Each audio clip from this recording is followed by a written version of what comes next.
તો એક બહુ મહત્વની વાત તમારા બધાને માટે, સ્વાસ્થ્ય સારું રાખવા માટે અને શરીર સારું રાખવા માટે અમેરિકાનું બહુ મોટું એક મેગેઝિન છે પ્રિવેનન્સ. આ મેગેઝિનની અંદર બહુ સરસ વાત કરી છે કે લાંબુ જે માણસો આયુષ્ય જીવી ગયા તો એમના જીવનનો અભ્યાસ કરવામાં આવ્યો તો એમાંથી 2-3 બાબતો ખાસ સમજવાને શીખવા મળી.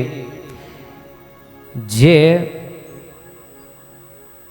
જીવનમાં ચાલવાનું બહુ ઓછું રાખે છે, યાને કે વોકિંગ જેના જીવનમાં નથી એના જીવનમાં 10 વર્ષ સુધીનો ઘટાડો જોવા મળ્યો છે.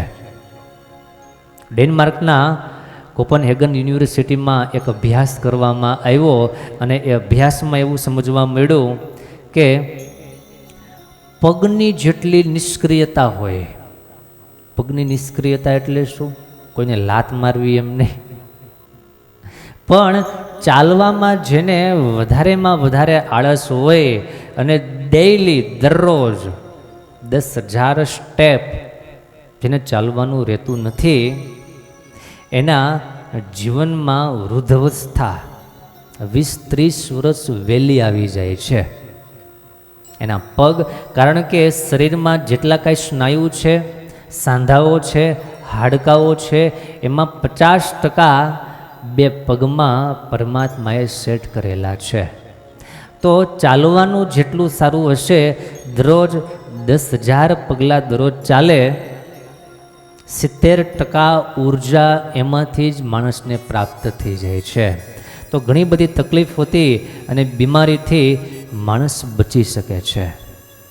તો આટલું અવશ્ય જેને પોતાનું જીવન સારું રાખવું હોય કે હેલ્ધી રાખવું હોય એમણે આટલું વોક અવશ્ય માવ કરવું જોઈએ. હવે એમાં પણ ઘણા બધા અલગ અલગ રૂટીન્સ છે, અલગ અલગ બધાના નિયમો છે. માણસો ઘણીવાર ચાલતા હોય છે પણ જમીન તરત ચાલવા લાગે છે, તે પણ ખોટું છે. જમ્યા બાદ કમસે કમ અડધો કલાક રેસ્ટ કરી અને પછી ચાલવું જોઈએ. બીજું સાવ ધીમે ધીમે ચાલો તો એનો બહુ લાભ નથી. થોડુંક સ્પીડમાં, બહુ દોડવાનું પણ નથી અને બહુ સ્લો પણ નહીં, માપની સ્પીડમાં.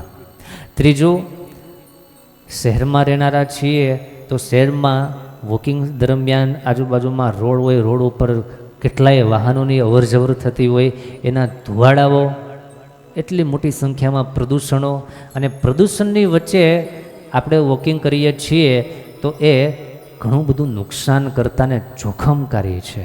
કારણ કે વોક કરીએ છીએ એટલે ઓટોમેટિક શ્વાસની બ્રિધિંગની પ્રક્રિયા વધી જાય છે. તો શ્વાસ આપણે બધે ધુવાળાયુક્ત લઈએ છીએ, તો બનતા સુધી વોકિંગ એવા એરિયામાં કરવું જોઈએ કે જે પ્રદૂષણ ન હોય, એવા ટાઈમમાં કરવું જોઈએ, એવા સમયે કરવું જોઈએ કે જ્યારે પ્રદૂષણ ન હોય. અને ભગવાનના ભક્તોને માટે એક બહુ મહત્ત્વની અને મજાની વાત, આપણે ભગવાનને પ્રદક્ષિણા કરીએ એ પણ એક સારામાં સારી વોકિંગ છે. એમાં કેટલા બધા ફાયદાઓ થાય. ફાયદા નંબર 1, ભગવાનને પ્રદક્ષિણા કરીએ એટલે તો ભક્તિરૂપ બની જાય. પદે પદેયા પરિપૂજ્યકેભ્યો સદ્યો સ્વમેઘાદિ ફલમ દદાતે તાન સર્વ પાપ ક્ષય હેતુ ભૂતામ પ્રદક્ષિણાંતે પરિત કરોમી. એટલે કે ભગવાનની પ્રદક્ષિણા કરીએ ત્યારે ડગલે ડગલે એક અશ્વમેધ યજ્ઞનું ફલ પ્રાપ્ત થાય. 30 થી 40 મિનિટ તમે પ્રદક્ષિણા કરો, બહુ પ્રદક્ષિણાઓ થઈ જાય. પ્રદક્ષિણા તમે મંદિરે જઈને કરી શકો, મંદિર દૂર હોય એટલો સમય કદાચ ત્યાં રહેવા માટે ન હોય, તમે ઘરે પ્રદક્ષિણા કરી શકો. ઠાકુરજીને પધરાવી અને ફરતે ભગવાનને પ્રદક્ષિણા કરીએ તો એ પ્રદક્ષિણા એટલી જ કલ્યાણકારી છે. એમાં વોકિંગ પણ થઈ જાય, પ્રદૂષણથી બચી જઈએ. બીજી ત્રીજી, કોઈ દુર્ઘટનાઓથી પણ આપણે બચી શકીએ છીએ. તમારા ઘરમાં કોઈ ગાર્ડન હોય, ફળિયું હોય, એમાં ભગવાનની મૂર્તિને પધરાવી અને ફરતે તમે ફરો ગોળ ગોળ અને પ્રદક્ષિણા કરો, એ પણ વોકિંગનો પૂરેપૂરો લાભ આપી શકે છે. એપાર્ટમેન્ટમાં રહેતા હો, એપાર્ટમેન્ટમાં ગાર્ડન હોય અને ત્યાં ભગવાનની મૂર્તિ કે બાકડા ઉપર બેન્ચીસ પર પધરાવી દો અને ફરતે તમે પ્રદક્ષિણા કરો, એ પણ વોકિંગ થઈ જાય. તો આવી રીતે વોકિંગની સાથે સાથે ભગવાનની ભક્તિ પણ થઈ જાય તો સોનામાં સુગંધ ભળી જાય. માટે ભગવાનના ભક્તો થોડુંક વોકિંગનો પ્રયાસ અને અભ્યાસ ખાસ કરવો. અને મહત્ત્વની અને છેલ્લી એક વાત વોકિંગ બાબતે, ચાલતી વખતે કરોડરજ્જુ આપણી જે છે કે જે આખા શરીરના ચેતાતંત્ર ભગવાને સેટ કરેલા છે એ બનતા સુધી સીધા રહેવા જોઈએ, તો એનો પૂરો લાભ પ્રાપ્ત થાય.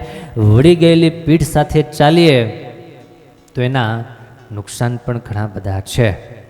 શ્વાસ લેવાની ક્ષમતાને અસર કરી શકે છે, ઓક્સિજનને ફેફસામાં પ્રવેશતા પણ અટકાવી શકે છે. તો ઘણા બધા પ્રોબ્લેમ્સ એમાં થાય. તો ચાલતી વખતે કરોડરજ્જુ સિદ્ધિ રહે એ પણ બહુ બહુ જરૂરી છે. તો આ થોડા વોકિંગની વાત મેં કરી, એનાથી શરીર આપણું કંટ્રોલમાં રહે છે, હૃદય એકદમ હેલ્ધી થાય છે, હૃદય મજબૂત થાય છે, ફેફસાઓ મજબૂત થાય છે. ઓવરવેઇટ જે છે, વધારે પડતો વજન, એ પણ ધીમે ધીમે કંટ્રોલમાં આવે છે. તો આપણા સારા સ્વાસ્થ્ય માટે આ એક નાનકડી એવી પ્રક્રિયામાં બીજો કોઈ લાંબો ખર્ચો નથી. અમુક હરિભક્તોની એવી પણ ટેવ પડી ગઈ કે વોકિંગ કરવા જાય ત્યારે સાથે સાથે ભગવાનની કથા સાંભળતા જાય, એટલે કથાએ સંભળાઈ જાય અને સાથે સાથે વોક પણ થઈ જાય છે.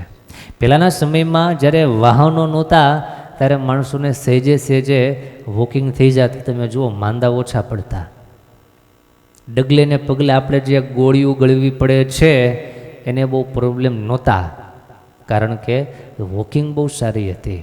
અને આજે વાહનો એટલા બધા વધી ગયા કે 100 ફૂટ દૂર જવું હોય તોય તરત કિક મારો, બરાબર ને? આજના યુવાનો માટે ખાસ તરત કિક લાગે છે અને ગાડી સિવાય ક્યાંય જઈ શકતા નથી.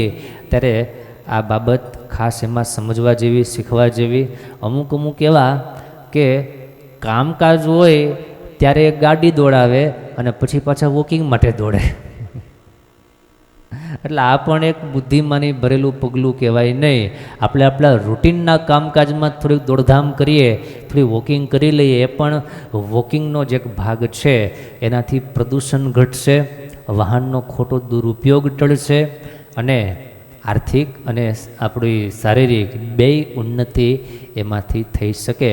તો આવી નાની નાની રૂટિન્સ વાતો ખાસ મહત્ત્વની છે, ધ્યાન પર લેવા જેવી છે અને શીખવા જેવી છે. માટે આ વાત તમારે ખાસ થોડી ફોલો કરવી.